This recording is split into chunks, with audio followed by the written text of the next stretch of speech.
네, 여러분 안녕하십니까. 역사 스토리텔러 썬킴 인사드리겠습니다. 자, 명나라가 협상 들어가요. 일본과. 일본에게 이런 말을 했죠. 야, 너가들 잡고 있는 조선 왕자 2명 풀어주고 빨리빨리 그냥 일본 너가 나라로 돌아가라 해. 안 그러면 우리 명나라가 100만 대군으로 응징한다 해. 일본 측에서 아주 냉정하게 얘기합니다. 그게 그렇게 쉬운 일이 아니다. 돌아가긴 돌아가지만 일단 우리에게 명분을 달라. 명분이 뭐냐? 명나라 측에서 협상단을 일본에 좀 보내달라. 협상단. 그래가지고 그래야지 좀 약간 가오가 살잖아요. 우리가 그냥 돌아가게 뭔가 없으니까 협상단을 여기서 조선 땅에서 하는 게 아니라 그건 너희들이 좀 봐달라고 협상단을 우리 일본으로 좀 보내라. 그래서 일본 땅에서 협상하자. 콜. 그래서 심유경 등 조선 땅에 와 있던 명나라 사신들이 베이징에 연락합니다. 웨이, 워셔 심유경 명나라 조정에게 보고를 해요. 이렇게 해가지고 일본 애들이 협상단을 지금 일본 땅으로 좀 보내달라고 하는데 어떻게 하냐 해. 명나라 조정도 뭐 전쟁 끝난다는데 뭐 그 정도 협상단 정도 보내는 거는 하오. 띵하오, 오케이. 그 정도는 보낸다라고 결정을 해요. 자, 이제 모든 게 다 끝났습니다. 잠정 결정된 거예요. 여기서 전쟁 끝, 일본군 철수, 명나라는 사신을 일본에 보낸다. 그리고 드디어 일본군이 당당하게 철수를 시작을 합니다. 명나라군은 조선군에게 어떤 명령 내린 줄 알아요? 이런 콱 그냥 야 너희들 조선군은 말이야 후퇴하는 일본군 공격하지 말라 해 라는 명령을 내려요. 와, 일본군은요 실제로 이 후퇴를 하는 거지 않습니까? 전쟁에서 지고 정말 소풍과 같이 후퇴를 합니다. 랄랄랄랄랄라 후퇴를 하자. 실제로 후퇴하는 길에 부산까지 내려가야 될 거 아니에요. 일본 가려면 배 타고 가는 길에 약탈하고 조선 백성 죽이고 심지어 조선인 백성 1000명을 잡아가지고 맨 앞에 인질로 보내요. 총알바지로. 혹시 공격하면 너희들 조선인들이 먼저 죽어라 해. 그건 죽어라 해는 중국말이구나. 내가 조선인 1000명들 먼저 죽어라 됐어. 하하하.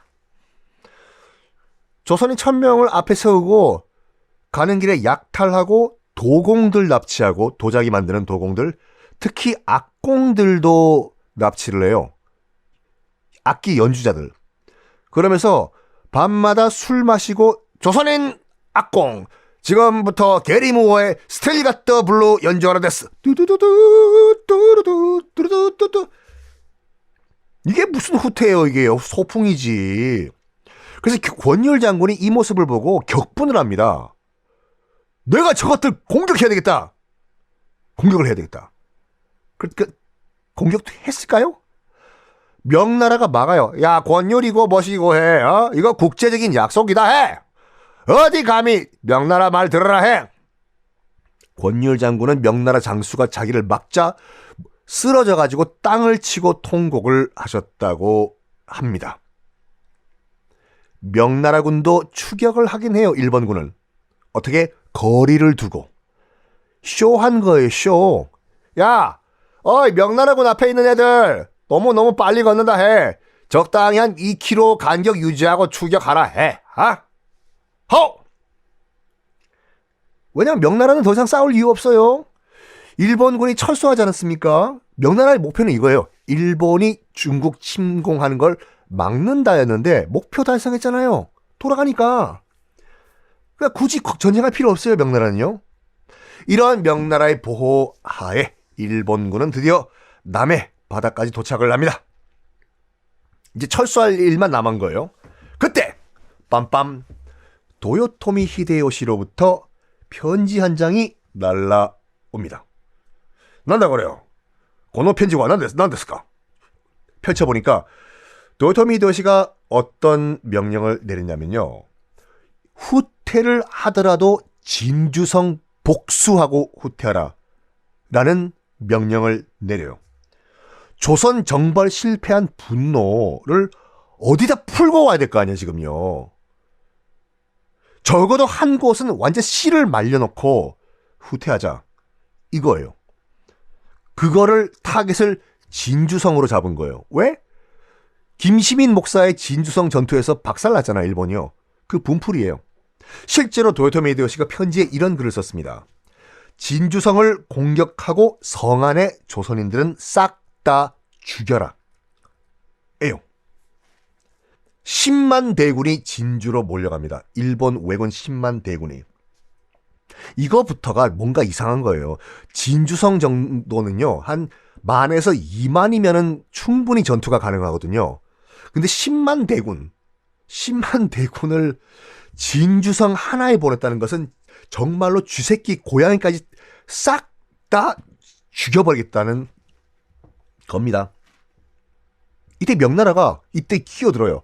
야, 너 일본군, 너희들 국제 약속 어겼다 해. 그냥 철수한다고 약속하지 않았나 해. 근데 너희들 10만 대군 이끌고 지금 어디 가냐 해. 그랬더니 고니시 유키나가가 굉장히 합리적인, 그들 입장에서 봤을 때는 합리적인 사람이죠. 명나라 측에게 딱 이런 말을 해요. 나도 안다. 10만 대군으로 지금 진주성 치는 게 이게 말도 안 되는 무리수라는 걸 알고 있다. 하지만 우리가 너무 피해를 많이 봤다. 이게 참 피해를 콱 그냥 진짜. 실제로 고니시 유키나가가 했던 말이에요. 우리 일본이 너무 피해를 받기 때문에 한 번 정도는 복수가 필요하다. 얘기해요. 그러면서 이런 말합니다. 명나라 측이여, 진주성에 있는 사람들에게 얘기를 해라. 어쩔 수가 없다. 공격은.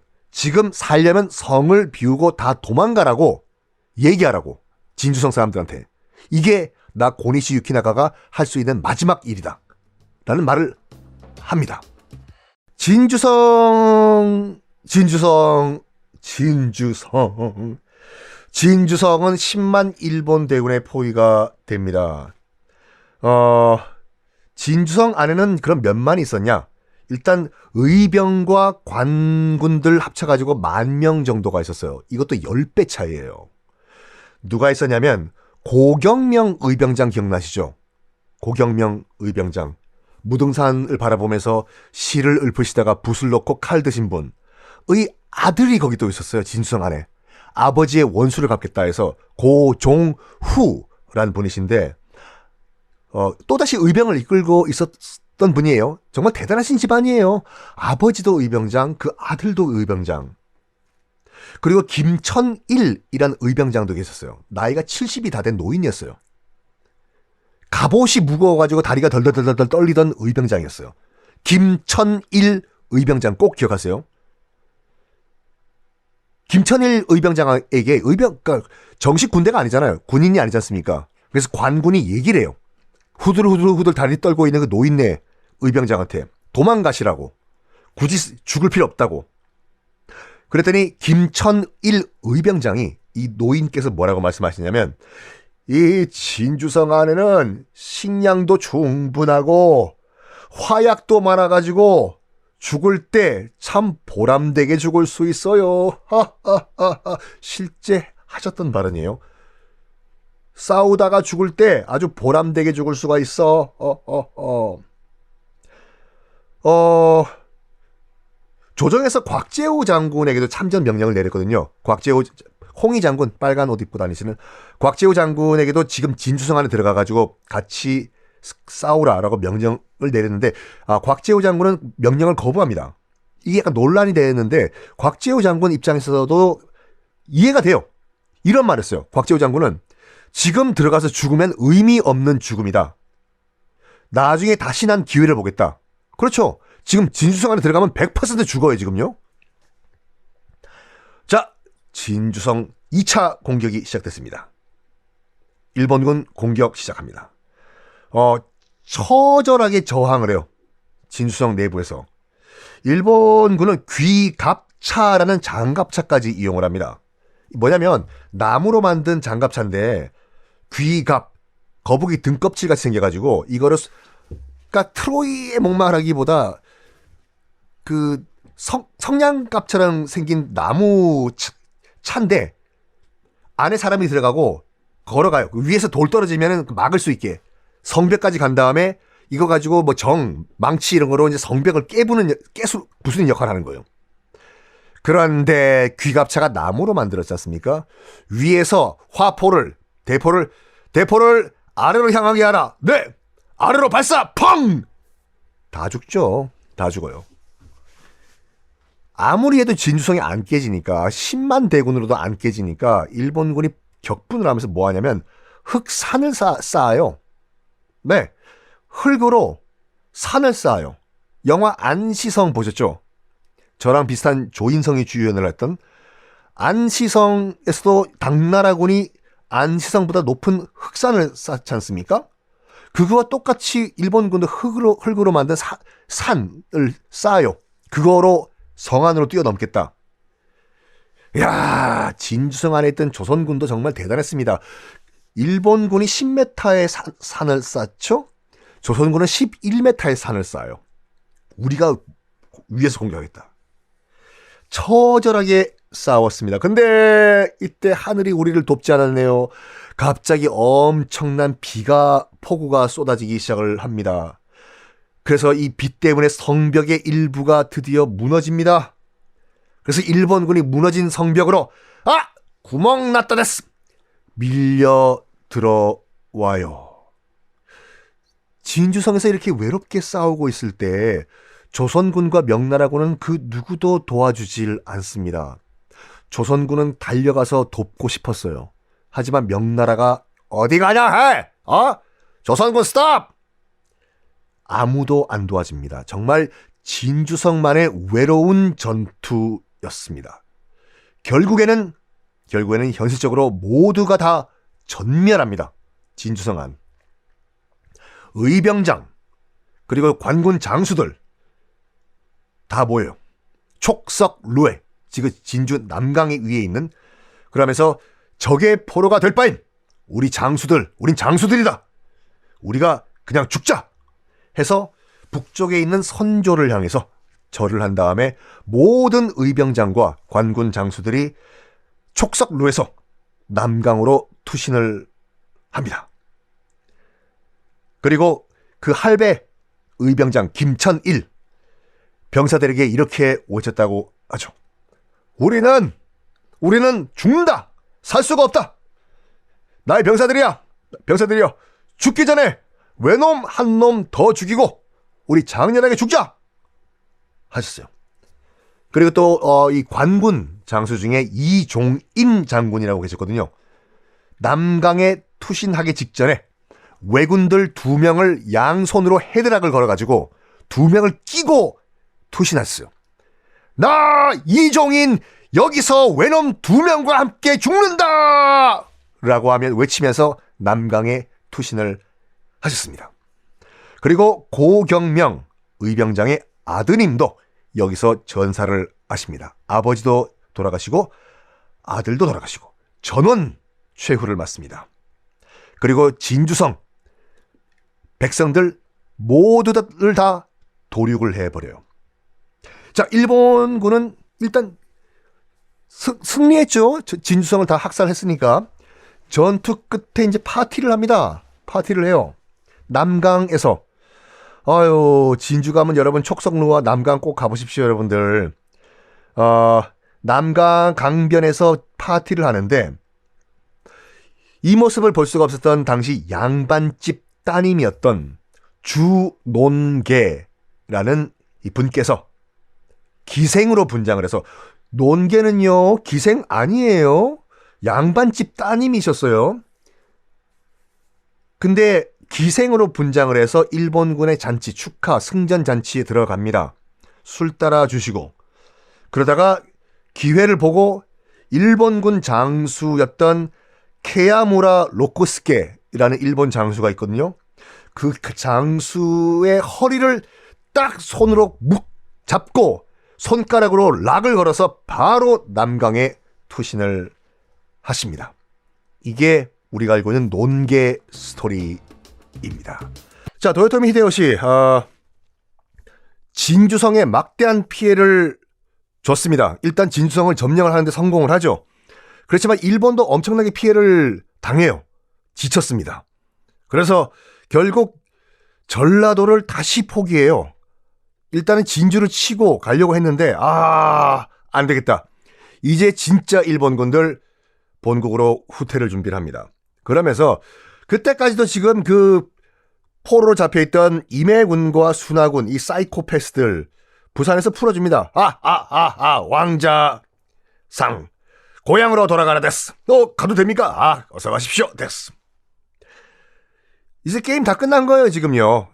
근데 이때까지도 이 상황을 가만히 보고 있던 선조, 평양에서 보고 있었어요. 평양에서 가만히 보고 있던 선조가 조심조심 다시 한양으로 들어옵니다. 돌아온 한양은 지옥 그 자체죠. 그렇겠죠. 뭐 굶어 죽은 시신, 싸우다가 죽은 시신 널려 있고 먹을 게 없다 보니까 실제 기록을 보면 사람들이 인육까지 먹었다고 합니다. 사람까지. 게다가 조선군은 아주 이제 무기력해졌어요, 지금요. 싸우고 싶어도 싸울 수가 없어. 왜? 지금부터는 명나라 군의 명령을 받아야 되는 상황이거든요.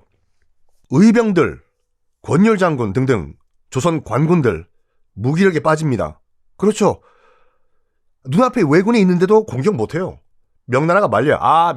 우리 명나라의 허가 없이면 일본군 공격 못한다 해. 이런 식으로.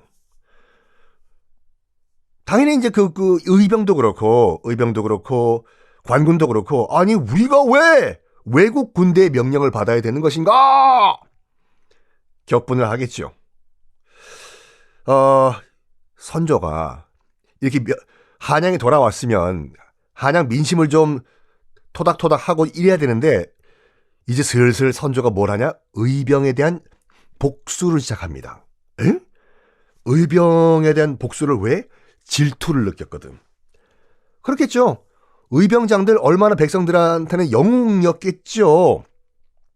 의병장들이 영웅이 되고 당연히 이순신 장군도 이제 영웅이 되고 백성들 사이에선 반비례로 선조에 대한 인기는 꽉 꼰두박질 쳤겠죠.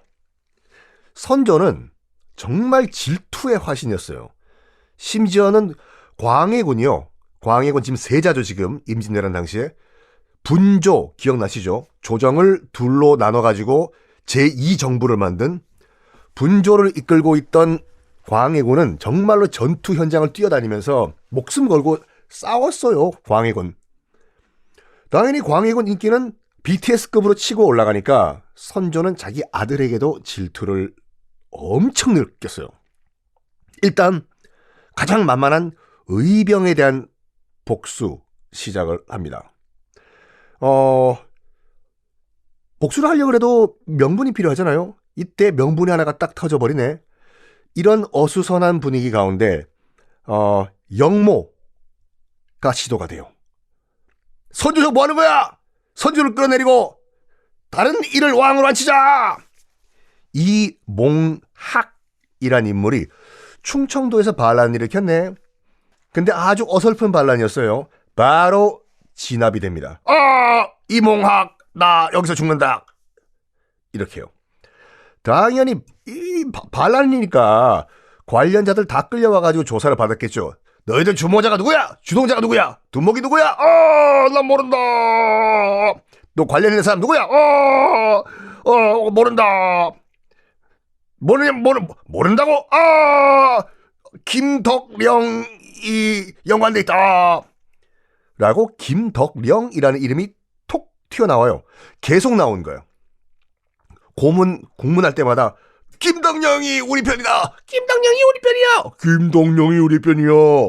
나와요. 이름이요. 김덕령이 누구시냐면 의병장이에요. 광산 김씨. 저와 같은 원래 고경명 의병장 기억나시죠? 장렬하게 싸우다가 아들과 함께 돌아가신 분. 고경명 장군과 같이 의병 활동을 하시던 의병장이었어요. 아주 엄격한 군령으로 유명했습니다. 안 봐줘요. 조금이라도 기강이 흐트러지든지 군법을 어기면 바로 곤장 퍽퍽. 그런데 이런 김덕령 의병장이 왜 이몽학과 같이 반란을 일으키나? 김덕령 의병장은 관계가 없었습니다. 무슨 일이 있었냐면요. 이몽학 등등이 그 반란군을 끌어들일 때 자기 세력을 만들기 위해서 김덕령의 이름을 판 거예요. 워낙 인기 좋고 존경을 받는 분위기다 보니까 어이 반란군 우리 영모 한번 세상 한번 뒤집어 엎어보자. 아니 그 너무 세력이 작은 거 아니야? 너 김덕령 그 의병장 알지? 알지 김덕령 의병장. 그 김덕령 장군도 우리와 함께 하기로 했어. 진짜? 어유 그럼 오케이 콜 나 들어가지. 이 반란군들이 의병장 김덕령 이름을 판 거예요. 억울하죠. 김덕령 의병장은 일단 반란군 입에서 언급이 됐으니까 끌려와요. 김덕령 의병장이 정말 모진 고문을 당합니다. 의병장을 고문을 한 거예요. 고문을 해도 불어라! 네가 반란군의 수괴지! 아니다. 이런 말 하면서 결국엔 죽습니다. 죽을 때 어떻게 죽냐면 나는 죽어 마땅하다. 이런 말을 해요. 나는 정말 공이 없기 때문에 공을 세운 게 없기 때문에 나는 죄인이다. 임금님께 난 죄인이다. 죽어 마땅하다. 어떻게 돌아가셨을까요? 다음 시간에 공개하겠습니다.